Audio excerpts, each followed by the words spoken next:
Assalamualaikum warahmatullahi wabarakatuh. Alhamdulillah wassalatu wassalamu ala Rasulillah Sayyiduna Muhammad ibni Abdillah wa ala alihi wa sahbihi wa mawalah amma ba'd.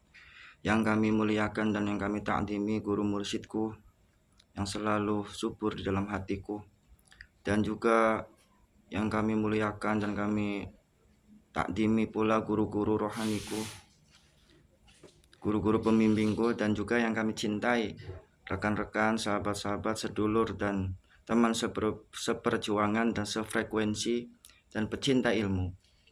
Selamat berjumpa kembali di channel Ahmad Zaki Sena dalam pembahasan ilmu tasawuf, jati diri, dan ilmu spiritual.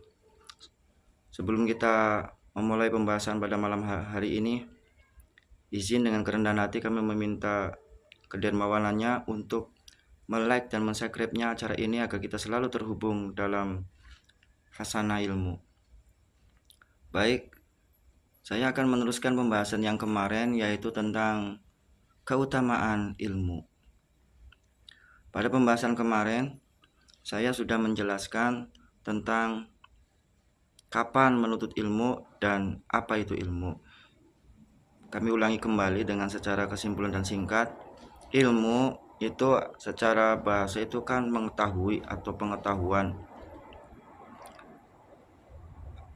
Alama yu'allimu, yaitu mengetahui, atau kalau istilahnya dalam tingkatannya itu ada tahu, ada mengetahui, ada yang sifatnya pengetahuan, ada mengerti atau memahami, ada bisa merasakan.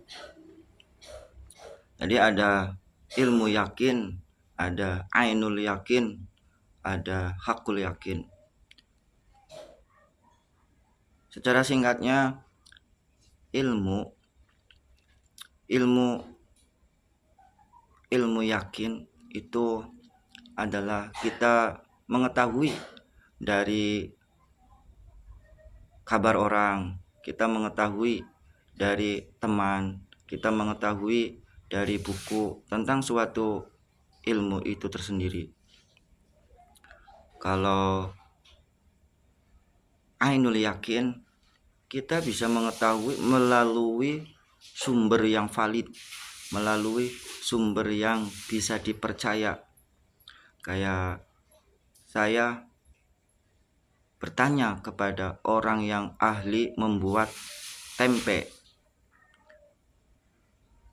dan yang orang yang ahli membuat tempe itu menjelaskan bagaimana tata caranya, prosesnya, bahan-bahannya, sehingga bisa menjadi tempe, sehingga itu bisa naik menjadi suatu pengetahuan, suatu yang bisa tingkatan mengerti dan memahami, tapi belum merasakan.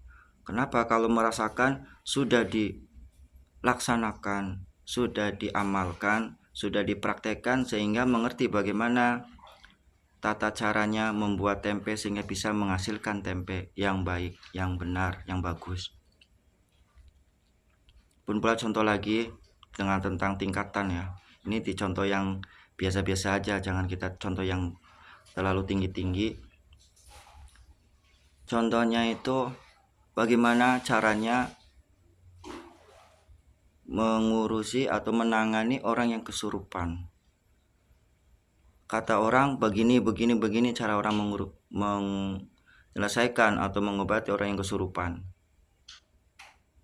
Itu kabarnya belum jelas.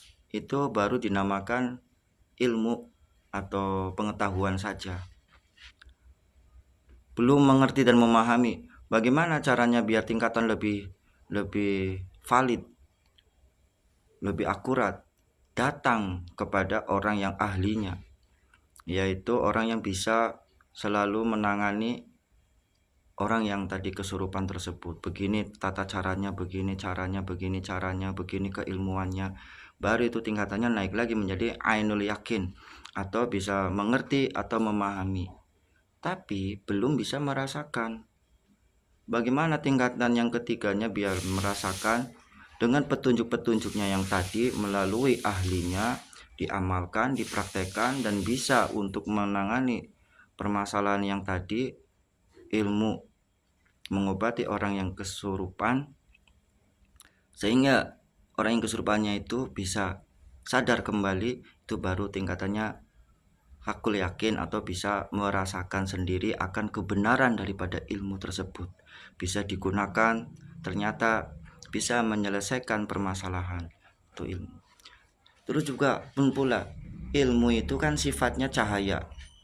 Cahaya itu adalah menerangi pandangan zahir dan pandangan batin, menerangi suatu jalan, gimana jalan itu adalah penuh dengan kegelapan, penuh dengan tantangan, penuh dengan godaan, dan penuh dengan rintangan-rintangan yang bisa menjatuhkan kita.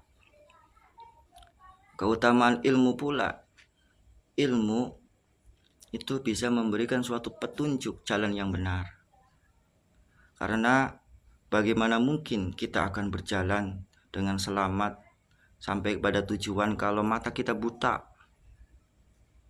Bagaimana mungkin kita bisa selamat, bisa lancar sampai tujuan kalau dalam keadaannya itu penuh dengan gelap gulita, penuh dengan kegelapan, tidak ada penerang, tidak ada cahaya matahari, tidak ada pelita lampu. Nah, cahaya tersebut itulah yang dinamakan dengan ilmu. Maka kemarin dalam pembahasan kemarin kami menjelaskan kapan mencari ilmu itu. Pernah pada kemarin ya, pembahasan bagian yang pertama kemarin itu dalam istilah kata utlubil ilma minal mahdi ilal lahdi. Carilah ilmu dari buayan bayi atau masih kecil sampai ke liang lahat.